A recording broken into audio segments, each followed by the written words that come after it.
আসসালামু আলাইকুম। ভেবেছিলাম রাতে কিছু খাবো না, কিন্তু রাত 12টা বাজতেই না দেখি খিদে খিদে লেগে গেল। তো চলে এলাম লাচ্চা পরোটা বানাইতে। এই যে আটা নিয়ে নিলাম, তার থেকে তেল দিয়ে দিলাম, একটু লবণ, একটু চিনি দিয়ে এই যে একটু ভালো করে একটু ময়ান দিয়ে নিচ্ছি। এরপর একটু পানি দিয়ে দিচ্ছি, দিয়ে এই যে ডোটা তৈরি করে নিলাম। তৈরি করার পর 20 মিনিট রেস্টে দিয়েছি। এখন চলে এলাম পরোটা বানাইতে। পরোটাটা রুটির শেপ করে নিয়ে তারপরে এই যে আমি কেটে নিচ্ছি একটা চাকু দিয়ে।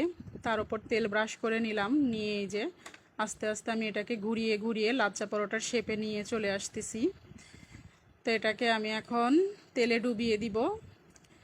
তেলে ডুবিয়ে দিয়ে এটাকে আমি আস্তে আস্তে আলতো হাতে একটু লম্বা করে নিব।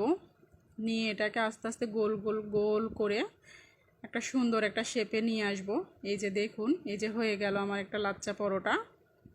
এটাকে আমি আবার একটু তেলে ডুবিয়ে নিলাম, নিয়ে এটাকে আমি এখন আলতো হাতে বেলে নিব। খুব বেশি চাপাচাপি করা যাবে না, বেশি চাপাচাপি করলে লেয়ারগুলো নষ্ট হয়ে যাবে, তখন পরোটাটা অতটা ক্রিস্পি হবে না। এই যে ভাজতে চলে এলাম আমি পরোটা। এটাকে একটু সময় নিয়ে ভাজতে হবে, একটু বারে বারে তেল দিয়ে দিয়ে ভাজতে হবে।